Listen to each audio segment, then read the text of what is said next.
हम लोग देखेंगे इन्फ्लेशन क्या है। मुद्रास्फीति। मुद्रास्फीति वस्तुओं और सेवाओं के मूल्य में निरंतर बढ़ोतरी की दशा, जिससे एक देश की मुद्रा की क्रय क्षमता में कमी उत्पन्न हो। मुद्रा की जो क्रय क्षमता है, अगर उसमें कमी होती है तो इसे ही मुद्रास्फीति कहते हैं। मुद्रास्फीति को आम बोलचाल की भाषा में महंगाई भी बोला जाता है, परंतु वास्तव में जो है वह महंगाई मुद्रास्फीति का ही एक रूप है। महंगाई जो है वह मुद्रास्फीति का ही एक रूप है।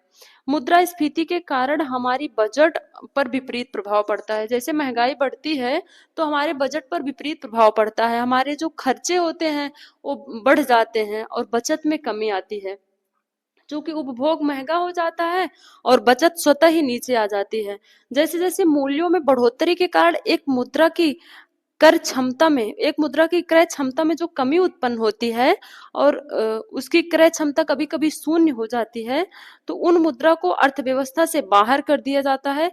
भारत में अभी तक जो है वह 50 पैसे की मुद्रा, मैक्सिमम मिनिमम जो है वो 50 पैसे तक की मुद्रा चलती है, लेकिन इसका हम भुगतान 10 रुपए के ही लेन देन में कर सकते हैं। मुद्रास्फीति का प्रभाव समाज का जो निर्धन वर्ग है उस पर ज्यादा पड़ता है, ये तो लाजमी है। मुद्रास्फीति का इफेक्ट उसी पर भी ज्यादा पड़ेगा जो ज्यादा गरीब होगा, और इसका प्रभाव जो धनी वर्ग के व्यक्ति हैं उस पे कम पड़ेगा, क्योंकि धनी वर्ग का व्यक्ति पहले से ही कहीं इन्वेस्ट किया होता है अपना पैसा। जब मुद्रास्फीति बढ़ता है तो उसको जो जो वह इन्वेस्ट किया है उसका भी तो रेट बढ़ेगा, इससे उन पे ज्यादा इफेक्ट नहीं पड़ता है। अतः इस वो समाज का जो निर्धन वर्ग होगा उसके उपभोग में कमी आएगी और उसका अधिशेष भी प्रभावित होगा।